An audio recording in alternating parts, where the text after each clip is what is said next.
What is your view on Arijit Singh? उसकी बहुत controversies हुई हैं.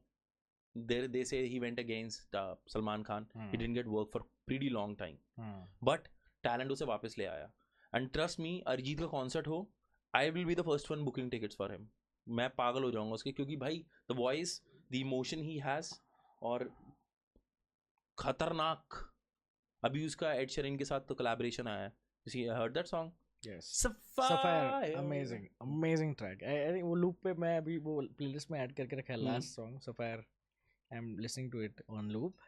So Arijit Singh say it's a very fine learning that we all can take is no matter how many ever mafias come in the industry, आपको जो दबा के रखें या कंट्रोल करके रखें, as you said, talent speaks volumes. No matter whatever controversies he got into, ultimately Salman Khan himself gave him a track in one of his films after the controversy. So his music, his voice spoke for himself. So यार किसी से डरो मत.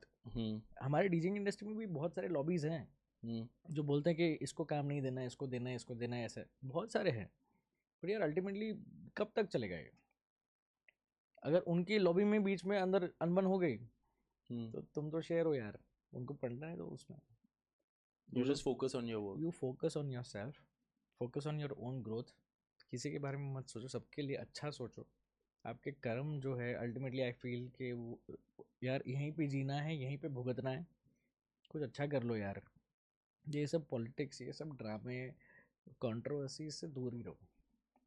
अच्छा काम के through आपका कुछ कंट्रोवर्सी होता है तो बात अलग है, बट यार पढ़ो मत उसमें. और ये ग्रुपिज्म कम्युनिटी आपने म्यूजिक के लिए बनाई बढ़िया है, बट एक कम्युनिटी आपने किसी को गिराने के लिए बनाई, वो यार इतने वेले हो क्या यार आप?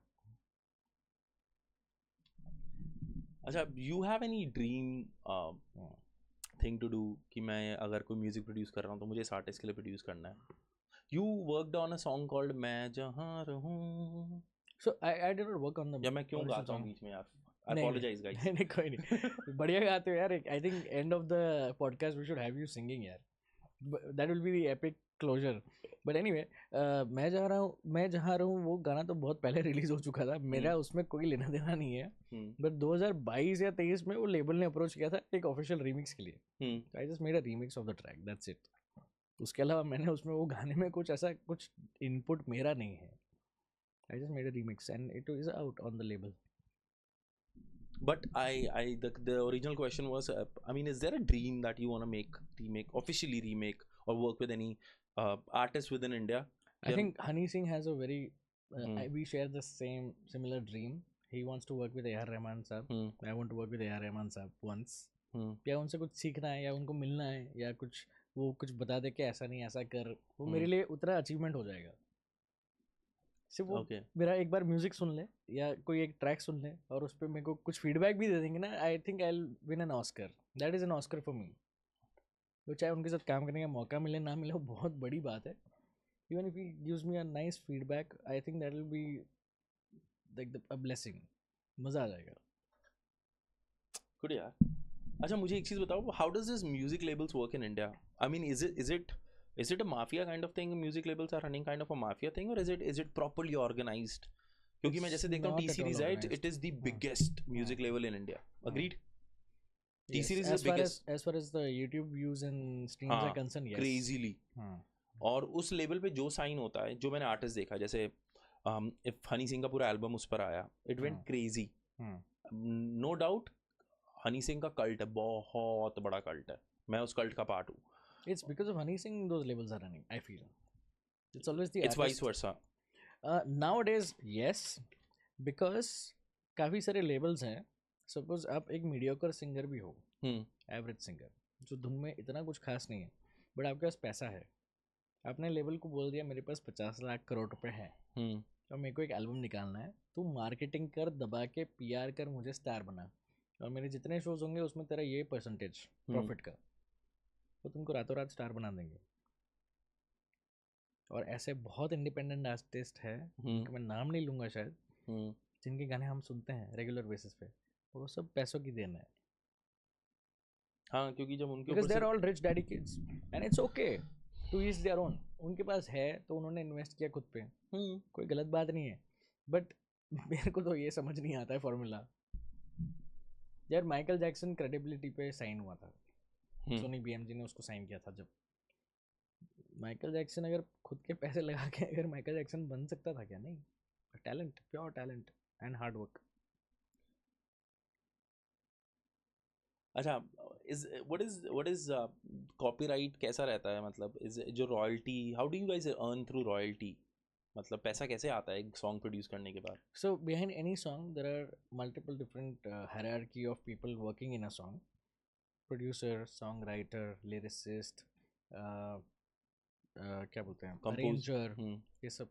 The highest paid most of the cases में सॉन्ग राइटर ही होता है, बिकॉज वो गाना लिखता है। अच्छा, तो ओवर उनका, then the singer as well. Yes, जो गाना लिखता है उसका हाईएस्ट, और मेजर केस में आजकल सिंगर्स ही खुद के गाने लिख रहे हैं। हाँ। So that's why they are making more royalty. Hmm. But आप कहीं पे भी देखने जाओ ना, मिलजुल के म्यूजिक लेबल या जो भी पब्लिशिंग होगा ना, वही ज़्यादा पैसे लेके जाएगा। ये सीन ही ऐसा बन चुका है। So if you are an independent artist you can make more money, but अगर लेबल के थ्रू हो तो लेबल आपसे ज़्यादा पैसे लेके जाएगा। लेकिन label buys the song from you ना? Depends. So certain label they buy tracks from you और आपको एक लमसम फी दे दिया, फिर आपने भूल जाना है वो गाने को। तो फॉर आपने, सर्टेन अमाउंट ऑफ टाइम। नहीं नहीं, लाइफ टाइम भी होता है, कुछ अमाउंट ऑफ टाइम के लिए भी होता है। और कुछ कुछ लेबल्स ऐसे भी हैं, सपोज आपको डील दे देंगे कि 3 एल्बम तो मेरे लिए बना, ये 3 एल्बम के इतने पैसे हैं, इसके बाद ये टूर करेंगे, इसके बाद ये रेवेन्यू होगा, इसके बाद ये रॉयल्टी होगा, वो सब हमारा होगा, what ever percentage they agree on. But the royalty of the track, it depends how they agree, 50-50, 75-25, जैसी उनकी डील, जो टेबल पे बैठा है और जैसी डील होती है वैसे। और how, I mean my intent of asking the question is कि जो ये कॉपीराइट्स होता है, इसमें रेडियोज प्ले करते हैं म्यूजिक तुम्हारा, या कोई क्लब में कोई म्यूजिक प्ले कर रहा है, how do these go get back to the singers? So there are multiple different institutes, Novex है, पीपीएल है, those they record the number of times a track is being played at many different places or venues, and that's the time वो streams में add होता है और वो royalty वो हिसाब से calculate होता है। but I don't know how accurate it is। यार क्लब में हम लोग इतनी बार काला चश्मा बजाते हैं, मेरे को नहीं लगता कोई यार कोई रिकॉर्ड कर रहा है कि कितनी बार बज रहा है। सो वहाँ कहीं फ्लॉज है, गैप्स तो रहेंगे, गैप्स बहुत है। एंड आई डोंट नो ये गैप फुलफिल कैसे होगा, I don't know. Maybe there is a tool where कि आपने जब से सेट स्टार्ट किया प्ले करना, वो जितने भी ट्रैक्स प्ले किए वो एक एक आर्टिस्ट को ऑटोमेटिक एल्गोरिथम के थ्रू या कुछ टेक्नोलॉजी के थ्रू शायद काउंट्स बढ़ गए या स्ट्रीम्स बढ़ गए। बट अभी तक तो कोई सोल्यूशन है नहीं उसका, तो इट्स नॉट एक्यूरेट। मुझे एक चीज़ बताओ, अगर हम लुकअप करें तो काफ़ी इंडिया में पहले इतना सीन नहीं था, काफ़ी आर्टिस्ट आके प्ले कर रहे हैं इंडिया में। कोल्ड प्ले आया, प्ले किया, अभी कौन आ रहा है, कोई तो आ रहा है, ट्रेविस स्कॉट आ रहा है। हाँ ट्रेविस स्कॉट आ रहा है, मैं उसी की बात कर रहा था, वो आ रहा है।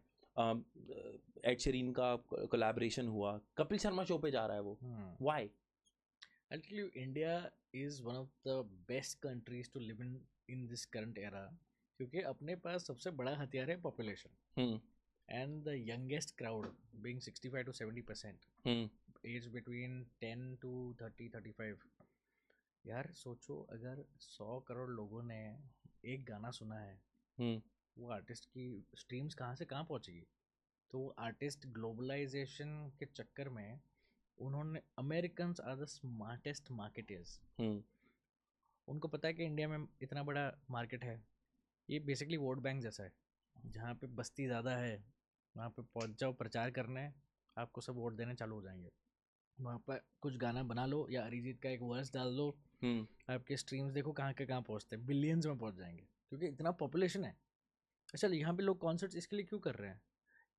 कोल्ड प्ले का सबसे बड़ा कॉन्सर्ट था उनकी लाइफ की हिस्ट्री का। यस, यार मजाक थोड़ी है।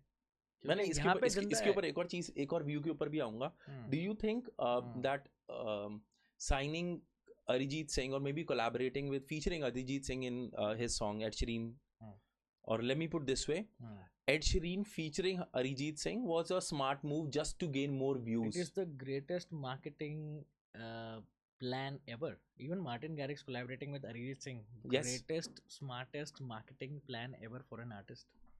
Arijit Singh के listeners कितने हैं? Arijit Singh is among the top 5 most streamed artists in the world. आपने अरिजीत के साथ एक गाना बना लिया, चाहे वो बुरा से बुरा गाना भी हो, 100 करोड़ लोग तो सुनेंगे, उसके नाम से ही सुनेंगे। खत्म हो गई बात, खत्म हो गई बात। These guys are smart. These foreigners have become so smart. हर चीज़ उनको इंडिया में लानी है, क्यों? या हर चीज़ इंडियन से कुछ कराना है जो यहाँ के थोड़े बहुत फेमस है या बहुत पॉपुलर लोग हैं, और वो लोग मान भी जाते हैं कोलैबोरेशंस के लिए। These are all friendly collaborations which turn into exponentially profit making plans, and this is a genius plan. I think this cross collaboration happening between Indian artists and foreign artists, इसमें streams कहाँ के कहाँ पहुँचेंगे। Imagine Bruno Mars coming in और अरिजीत ने एक verse कुछ गा लिया, फट जाएगा गाना, मतलब दुनिया तबाह, मतलब it is going to be on a next ground, मतलब रिकॉर्ड तोड़ देगा सारे। And Arijit Singh just roam around in kurta ऐसी घूम रहा है वो। I think a true example of an artist वो है अरिजीत सिंह। अभी आज के टाइम पे ज़माने 2025 में हम जी रहे हैं, जितना हम खुद को स्टाइलिश बना ले, जितना हम जेनजी के जैसा दिखने चालू हो जाए, चश्मे पहन ले, कुछ भी कर ले, यार अरिजीत सिंह को देखो, वो कॉन्सर्ट पे आता है एकदम सिंपल, उसके कॉन्सर्ट में लाखों लोग होते हैं, हज़ारों लोग होते हैं, उसकी म्यूज़िक सुनने के लिए आते हैं, और वो 3-4 घंटे ऐसा समा बांध देता है, आप म्यूज़िक में खो जाते हो। उसके कपड़ों को नहीं देख रहे हो, अरिजीत सिंह को नहीं देख रहे हो, आपको उसकी आवाज़ सुन रहे हो आंखें बंद करके। Genuinely yes, है ना? हाँ genuinely yes. This is the power of music. This is what I'm trying to convey even through DJs. Stop trying to look good. Stop trying to wear certain things just to look, मतलब तुमको 2 घंटे के लिए spotlight मिल रहा है, आपने कुछ अच्छा पहन लिया, चलो वो सब ओके, आपकी पर्सनल चॉइस है, ठीक है, वानबी मत बन जाओ, वो ऐसे सर्कल में मत पड़ जाओ कि आपने सिर्फ उसमें ही फोकस कर लिया और म्यूजिक भूल गए।